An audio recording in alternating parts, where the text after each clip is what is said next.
combination of solitude and darkness is toxic. Whether you are 14 or 40, I would argue that combination of those two things over time will often take you places you don't want to go. We build environments that create a certain mood, and kids respond to certain environments different ways. The theme of the environment is sort of sets a kid up for the type of behavior that you'll typically see in that kid. Where kids use technology often dictates how they use technology. In the digital age, students are one click away from finding themselves surrounded by danger that can lead to darkness and despair. Today, we will discuss the 5 most dangerous places for students to go online. I'm Jeff Eckart. I'm Jayson Brewer, and this is The Thought Factory. The Thought Factory podcast is brought to you by Never the Same, cultivating students through biblical discipleship and spiritual disciplines using theology, community, and technology. Learn more at neverthesame.org.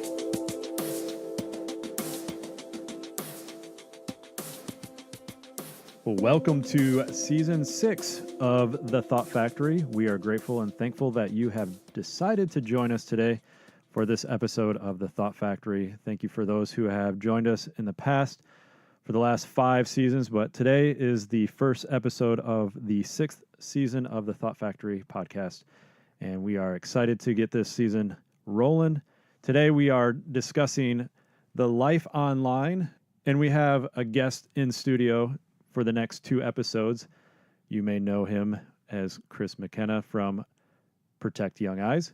So that is what you can expect for the next 2 episodes of The Thought Factory. We have a number of guests this season lined up. We are extremely excited for some of the guests that have agreed to join us for this season.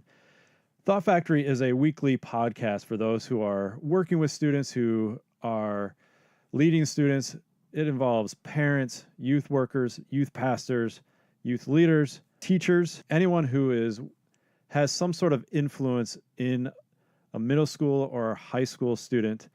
And our hope is for the topics that we discuss is for you to begin thinking about how you approach your leadership with students. We really want to just discuss topics that may be pertinent to you, to what you are dealing with, what the students are dealing with, what are trending in the culture.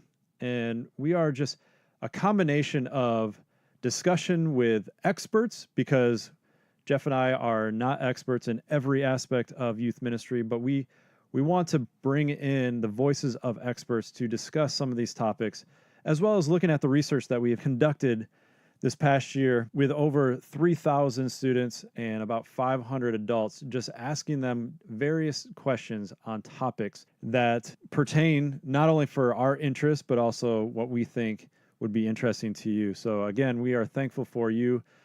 The audience continues to grow. We are thankful for those who have subscribed.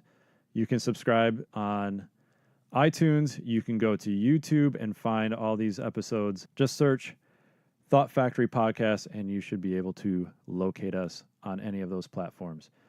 And speaking of experts, who do we have today, Jeff? Okay, we are here with Chris McKenna from Protect Young Eyes. We've had him on before here on the podcast, but tell us about Protect Young Eyes. Thanks, Jeff. Hey, Jayson. Hello, Chris. Happy Welcome. to be back. Yeah, thanks, guys. Did I say Chris McKenna? I don't think I did. You did? Did I? I heard it. Okay, good. Yeah. Sometimes you aren't aware of your own vocal cords. Okay, yeah. Right. So protectyoungeyes.com is a website that we want to be free and available to as many adults who protect kids as possible. We work tirelessly to be constantly combing the internet for trends. The 2 primary concerns we heard from parents, over the years is, I don't know where to go and I don't have time to find out. So the website was built as a way to resolve those 2 problems. And I would say youth pastors at times have probably those same 2 obstacles, right? Because their plates are full. So again, whether you're leading ministry or whether you're leading a home or both, we want that website to be a place where you investigate apps, devices, parental controls, trends, whatever it is. You have one spot to start, and then from there we'll send you to other places, but it's a clearinghouse for the best content that's out there. And then we use that as then a springboard then to work with hundreds of schools and churches to present, to speak to parents, to speak to educators, both in person, and we also have a digital curriculum that is used in small group settings and also in the classroom to talk about digital citizenship in a God-honoring way. So protectyoungeyes.com. We highly encourage you. You need to be on this website. You need to subscribe to your email. You always have great information out there. We appreciate it. Yeah, thanks, guys. It's obviously you've met a lot of needs out there, like you've talked about, and I know for us in the ministries that we're involved in with NTS Camp and some other things, we've wanted to openly promote what you're doing because it is so important. It's unique. You're right on the leading edge of this very important movement that's happening in our culture and society with students. So thanks for taking that leap of faith a few years ago to jump out and do that. It's been great to watch. Thanks, Jeff. Yeah, you really have grown even in the number of years that we've been in relationship and just working together. And I see you as an expert in the tech digital world in protecting adolescents and students and kids to be able to, as we integrate smartphones and screens more and more into our lives and what that looks like, to be able to say, here are some things to be aware of and to protect the students that we're working with. And really, we look to you as an expert in this digital realm. Yeah, thank you. Well, and I want people to hear very clearly that we are pro-technology, right? We want technology to be a part of kids' lives, but at the right time when kids are ready. And I think sometimes there's a misunderstanding as to what internet safety organizations like ours are about. And it's not about bubble wrapping kids and saying that it's all evil. There are many God-honoring ways in which kids can embrace technology. We just need to teach them that. So it's great to be back. I don't know how many times I've been with you guys, but I bet if I were to look through my history that I would see success at Protect Young Eyes in direct relationship to my visits here to the podcast. So Hey, that's good. We hope that's true. Yeah. I think what you just said, about bubble wrapping kids and about using technology, in our mission statement of our organization, we say that we want to shape students using theology, community, and technology. super. And it's impossible these days to think about influencing students without technology being in the mix, right? It has to be in there. And I was thinking about a conversation I had a few years ago with someone about digital Bibles. Mm-hmm. And how the conversation definitely was shaped, centuries ago with the Gutenberg press. And there was that fight in the church about we want to keep the Bible to ourselves so that we can deliver it in the way that we think's best. The internet's obviously changed everything about information delivery, but for anyone out there listening to this, it's saying more on the bubble wrap side, we just have to understand that it's a reality. Whether or not a kid has even a smartphone, they're influenced by technology. And that's why we love your approach. It's not a reactive approach, but it's more of a proactive and a hope-filled approach. That's one of the things I think what we love so much about you and why we love to promote what you're doing. So you did an article recently, and you do this talk about the 5 most dangerous places for kids to be online. So let's go through those, because youth workers, parents listening to this, being aware of these environments is important. So let's just go through the list. The 5 most dangerous places for kids to be online. Yeah, location is important. I think anybody who's in youth ministry would appreciate the significance of environment. We build, when I was in ministry, we build environments that create a certain mood. And kids respond to certain environments different ways, right? If you want a sense of holiness or of fun or whatever the theme of the environment is, sort of sets a kid up for the type of behavior that you'll typically see in that kid. So what we say to parents is where kids use technology often dictates how they use technology. And so sometimes I've heard people say, I work a lot both in Christian non-Catholic schools and also in Catholic schools, but a phrase you'll sometimes hear in the Catholic Church is to avoid the near occasion of sin. In other words, don't put yourself in environments where the opportunity or the temptation is greater than other places.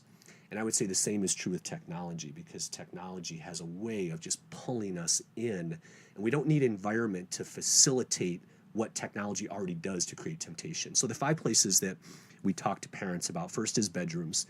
That I don't know how many times when I was in youth ministry, I was counseling or speaking to a family in a situation, I was dealing with some behavior, a digital behavior. It almost always happened predominantly in the bedroom.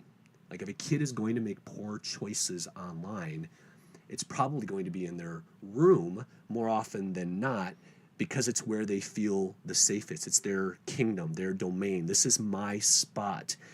And often they're in their room at night. And so I would argue that the combination of those two things, for anybody who struggled with any sort of digital behavior that wasn't healthy, the combination of solitude and darkness is toxic. Whether you are 14 or 40, I would argue that that combination of those two things over time will often take you places you don't want to go. And especially for a young person. So the bedroom is one location. That's the first location. What would be the second location? Well, in our culture of selfies and taking pictures, mirror shots, so to speak, I would say the bathroom is another place. And that's not just at school or not just in other places, like the bathroom at home. And your kid might push back and say, well, I listen to my phone for music while I'm getting ready in the morning. Okay, great, then get them an Echo or get them something else. But I don't want internet access in the bathroom, if at all possible. Find some other way to provide music if that's the primary pushback. I just don't think that it's necessary to have access to the rest of the world while I'm in this place where typically personal, private things are going on. You know, we just continue to speak to or hear from parents, and particularly like school leaders, that bathrooms are a huge problem spot for them. For schools that have not outlawed smartphones, more and more are, but for schools that have not, that's a problem area. Because they're not only just taking selfies, but they are revealing private aspects of their body, right? Or of others. Of right. others. Yeah. And when they have internet access, it can get uploaded and dispersed very quickly. Yeah, one click. Even good kids are just one click away from life change. I mean, that's just a really, I think, important thing to keep in mind.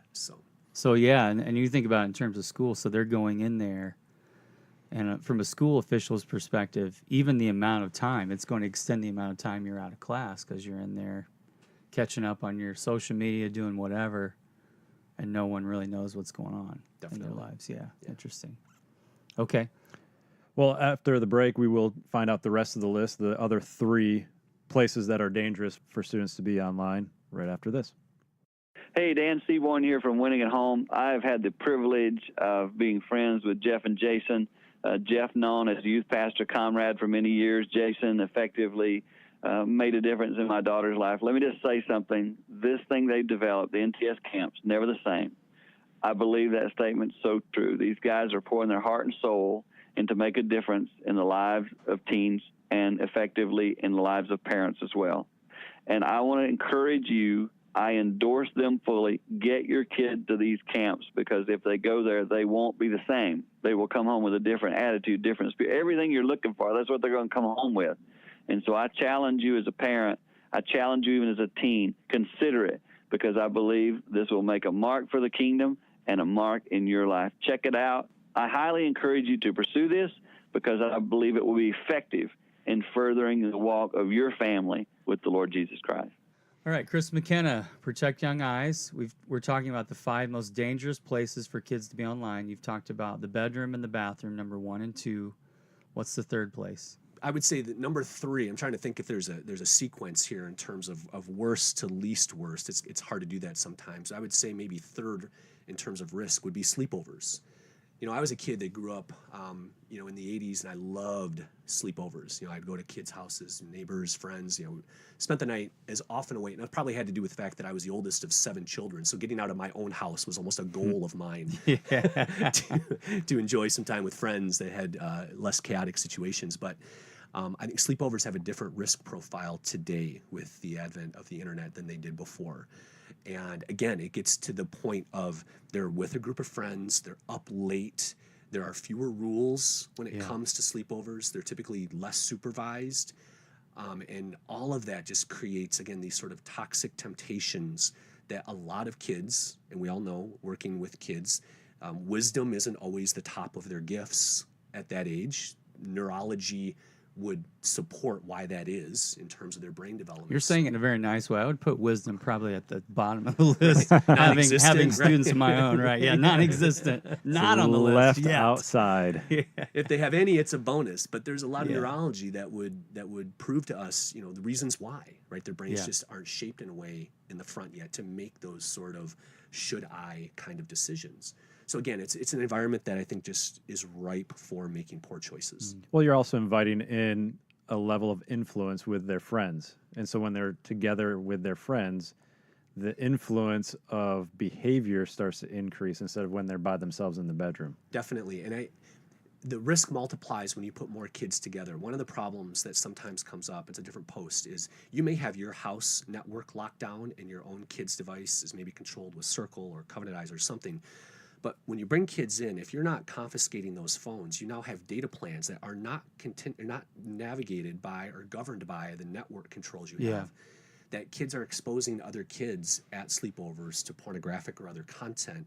And we've seen that lead to some pretty heartbreaking behaviors, of kids experimenting and just really getting into spots that have been horrible. So it's sometimes that risk that enters your house that you really lose sight of, what that can look like. So, and I tell you, as a parent, this is one of the most difficult things to navigate, because with our kids, sleepovers, even like when our kids were younger, and it was during a time when the internet was still, in its birth phase, we thought about different things. We thought about, their interaction with the parents. Do we trust the parents, because, lots of abuse happens during sleepovers. But this opened up a whole nother area, because then it comes down to, for example, our encouragement for our daughters to have, friends that aren't believers, to be ministering to these people and families. And then, but now you're putting them in that environment as a parent, and the conversations that you have to have with other parents and with your kids, where you can't, explain to them exactly and explicitly why you don't want them over there, but you have that gut feeling as a parent, like, I don't know if I can really, in good conscience, allow my kid to stay there. And I think, Chris, I want to talk about that for a minute, because I think as parents, what do we do on that end to go, it seems really rude, like, hey, my daughter can stay at your house, but I want all the kids' phones collected. You can't impose your rules or ideas on them, but you still want them to be socially engaged, because I think the other side of it is, the wisdom as a parent to go, I want to protect them. I also want them socially engaged as well, so they're not always the odd person out. You know what I'm saying? So what do you do with that? I want to push back just a little bit on the idea that it's rude, and I know you weren't saying this necessarily, but I push back a little bit on the fear that I think we have about this idea that it's rude, that I can't impose my thoughts or rules about internet safety on someone else's home.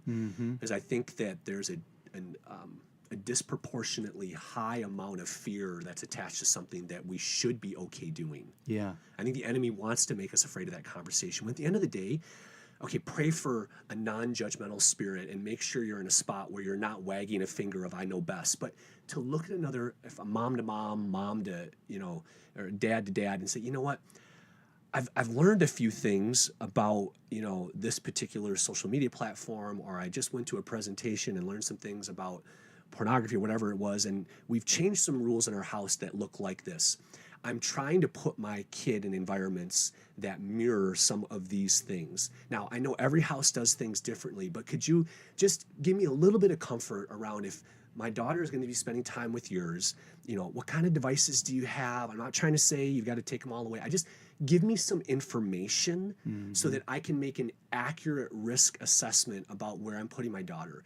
That doesn't mean that if I don't like everything you tell me, she can't play with your kid or spend time with your kid. It's just that I may come to that conclusion, but I may instead, before my daughter or my son goes over there, say to him or her, you know what, in their house, these are the things that are present. And if you saw this, or if this thing happened, here's what I would like you to do.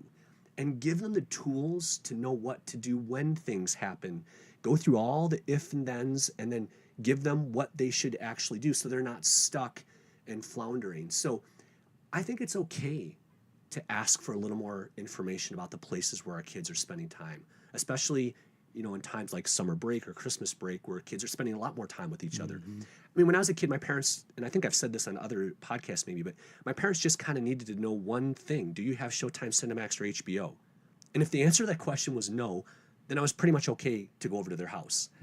The risk of spending time at someone else's home today because of the internet is not so much that you don't trust that family. You don't trust that every single internet-ready device in that house is connected to 100 million people. Right.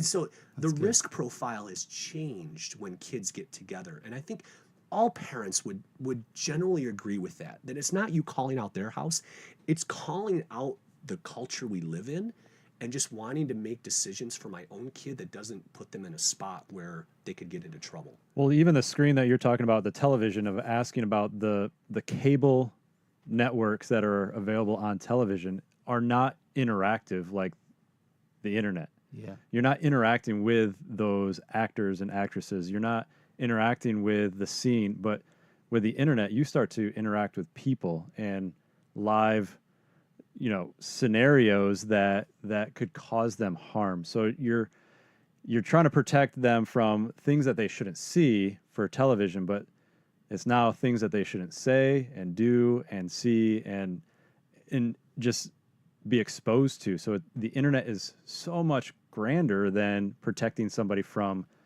paid cable. Yeah, that's good. I appreciate that, Chris, because I think what I just felt like, even in what you said, is you kind of gave me permission to go, hey, you can have that conversation. Because I tell you, like, it goes back to one of the things that came to mind as you were talking. You have this phrase, I'll say it and then you say it the right way, but you in your language, but you've said there's no such thing as passive parenting in the digital age. Right? You got it. Did I say it right? You did. Yeah. If you don't talk to them, Dr. Google will. That's the rest of it. So I think that's good. I think it's a good reminder for youth workers listening to this to be coaching parents. How do you have those conversations? Because a lot of parents, that's not even on their radar to be thinking about their safety like that. So the sleepover thing, that one was good. I know as a parent I've thought of it as well, but having it on the list was great. So that's 3. Number 4, school buses, right? The school bus. You talk about an environment with a horrible adult to kid ratio. Think of a school bus. And not only is there maybe one adult, but they're not watching the kids. Right. They're trying to drive a bus. Right. Yeah. Which is not easy to do. Which is not easy to do. not. And so and that's not meant to be disparaging towards bus drivers at all, because what an admirable spot. We need awesome, good bus drivers. But at the same time, I don't understand why schools that say this is our digital policy, no cell phones in the classroom, whatever it is, you can then go to the transportation page of those same schools and they'll say, well, the school bus is an extension of the classroom. We try to have the same, but they don't enforce any of the same rules on the bus. And you talk about an age gap that goes on, right? You've got kindergartners on that bus. You've got 8th graders on that bus. You've got 11th graders who are grounded from their car on that bus, right? And so you've got this wide range of kids with data plans and all these different scenarios that can go on, right? Even with something as simple as AirDrop on an iPhone, where all you gotta do is pull up AirDrop, and anybody who's got it enabled on their phone, you don't have to be friends with them or anything. You can drop them whatever picture you want. And I've heard that as a prank on buses, that they'll just AirDrop some nasty photo to all the iPhones on the bus. It's one of those spots where I wish more school administrators would step in. Now, that is not a popular stance, because honestly, for some of the bus drivers, the phones keep the kids busy. I get that. Right. I mean, and if you take that away in a culture where kids depend on that for their stimulation, all they're going to do is then get into trouble if they're not being occupied by the phone. So I don't know what the exact right answer there is. I just know that it's an environment that is ripe for inappropriate digital behavior. And so if you have a kid who rides the bus, it gets back to kind of the pornography topic. When parents ask me about when to talk to kids about porn, I look at them and I say, a couple of things. But one of the things I say is, if your kid rides a school bus and they're in kindergarten, then they need to know the word. Wow. Mm-hmm. I'd rather they hear it from you in a loving conversation than from the 8th grader in the front who's showing his friend his favorite porn. Yeah. Yeah, unbelievable. I know. Like my kids have been in that scenario where they were elementary riding a bus with high school kids. And we always felt weird about that just in general because, all the things that went on when I was on the bus, like mainly there was fights. There was a lot of fights. Yeah, but, a little bullying maybe, words. Yeah. I remember that Yeah, stuff. yeah. Well, I think some of the things that you've provided, blogs, the articles that you've written, or you're partnered with other authors, has helped me as a father. I have a 7-year-old who I had that pornography conversation with him about a month ago because I said, I want you to understand that this word exists. And if you're going to hear it, you're going to be curious. I'd rather you hear it from me and the truth about it. And yeah, he's 7 years old, but you have caused me to have the boldness to have that conversation because knowing what the dangers are, if I just allow a classmate, a neighbor, somebody who has an older brother or sister who just says it when he's hanging out with friends that are his age, I just don't know. Right. So it's allowed me to have confidence in having that conversation saying, yeah, it seems young, but it just seems like there's more push to expose younger children to that and get them hooked. And so I'm like, I'm going to have that conversation. Took him out to donuts, and I said, it wasn't a conversation that was fully engaged by him. Sure. But it opened up the door so that I could have that conversation multiple times. Good job. So thank you. Thank you for what you do. Yeah. So 5 most dangerous places. So number 1, and you've kind of put these somewhat in order, but I think so. Bedroom, Yep. bathroom, Yep. Sleepover, You got it. bus, and now, Nice. come on, let's pick on Number her. 5, yeah. Grandmas and grandpas. So grandparents' houses, What's wrong with right? that? Grandpa. Hey, we brought one in. I was gonna say the granddaddy of them all, but and this I love my grandparents. Some of my best childhood memories are with grandma and grandpa, and I want my kids to spend a lot of time with their grandparents. And this is not because grandparents are doing things inappropriate with the internet. It's just that typically due to their tech knowledge, they maybe would have Wi-Fi that is less protected than in other places. And just because they just don't know. Well, regardless, their house is not child-proof by that age either. I find that, regardless. So technology or not, they just aren't thinking about children. No. They're playing with knives, knocking bookshelves over, right, Jason? And then they give them back. Yeah, that's right. Well, What's this flaming sword over here in the corner? Grandpa, show me. Well, so at Grandma and Grandpa's house, at least in my experience, there's 2 things that are almost always different: rules and routines.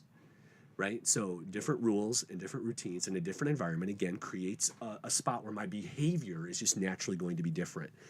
And so I love it when grandparents come to our parent presentations, and I speak specifically to them to give them some words. And I tell them, Grandma and Grandpa, you don't need to be a Snapchat expert, nor would I want you to be, because that's kind of weird. But I want you to state what your expectations are when your grandkids come over.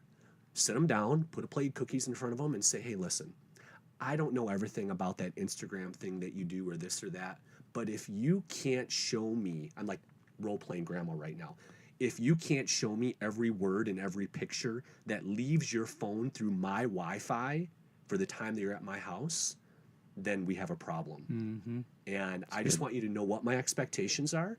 And it's not that I'm going to take your technology away or say trust me, you need to use it well while you're here. And I think they just need to hear from grandparents that that there are rules in this place, because I think silence communicates a permissiveness that while I'm up later than Grandma and Grandpa, and while I'm jacked up on sugar, and while I want to talk to my friends, I'm going to maybe make some bad choices. Well, it's even a conversation for parents to have with their parents. That's right. So it's not just grandparents being aware of this and having that conversation, but to encourage parents to talk to their parents as they are handing off their kids to them for hours or overnight or a weekend or whatever. And tell them not to use the in front of the things. It's not the Facebook. When you're using the Instagram,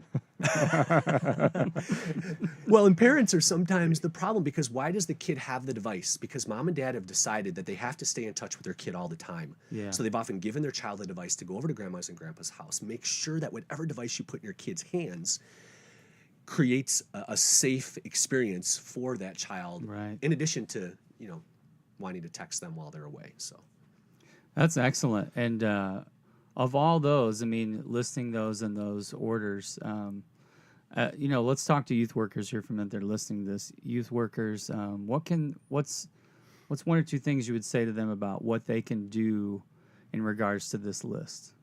Well, obviously, we're having kids in our church environments and spaces. So if you just think of environments in terms of sort of risk, just be asking yourselves, where are the places that could have a combination of solitude, darkness, whatever those factors are, look at the places where kids are spending time in your building, even bathrooms, right, whatever it is, and just make sure that your events are not increasing digital risk.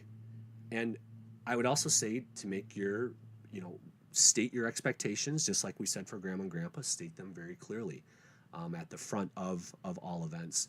And, thirdly, make sure mom and dads know that while they're sending their kids to whatever events that you have, that the kids are entering spaces with a certain understanding, right? That's why what you guys are doing to, equip youth pastors who can then teach parents, because often youth pastors are dealing with problems that enter their spaces that didn't originate with them, right? The fact that a kid has an unprotected cell phone at the confirmation retreat really isn't the fault of the youth pastor.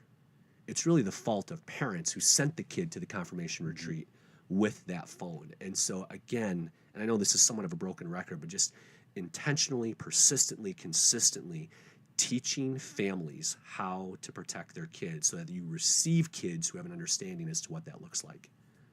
Yeah, we talk about that in terms of NTS camp. We've got thousands of students from all over the country coming to NTS, and we've made it a point in our communication we don't talk about a lot of things with parents in terms of like telling them what to do, but we do advise them and say, consider not allowing your student to have a phone just because of the amount of distraction. You're in those special environments, and man, it can, as you know, they can derail so fast. It's funny, one of the college venues that we were at, their internet service provider called the college and said, what's going on at your school? Because this week, every night between like about midnight and 2, your usage is like through the roof, and it's all these kids streaming Netflix and whatever, Oh my gosh. So we're dealing with it on that end too.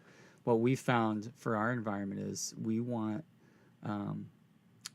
the least amount of distractions. And rather than trying to police every single situation, we've just found it easier. And we know that we can't really enforce that. We don't want to get into that battle Right. with parents, but what we say is we strongly advise you to just let your kids disconnect for a week, and here's why. Hopefully we're making a difference there. As we talk about places to avoid when going online and removing phones from our ministry environment to eliminate distractions, like Chris mentioned earlier, we are not anti-technology. We are not condemning the use of it.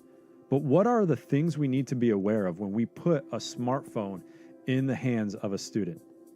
What are the potential pitfalls for students when they go online? And if we want to protect them from these potential dangers, should phones be allowed in the 5 places we discussed today? It's not about coddling or bubble wrapping. It's about being engaged in the lives of those we care about to lead them the best way we know how, the best way possible. And if you want to check out more, if you want to see all of what Chris has put together with his team to help you navigate through this digital life, go to protectyoungeyes.com. The Thought Factory podcast is brought to you by Never the Same, whose vision is to see new generations transformed in Christ to further the kingdom of God. Learn more at neverthesame.org.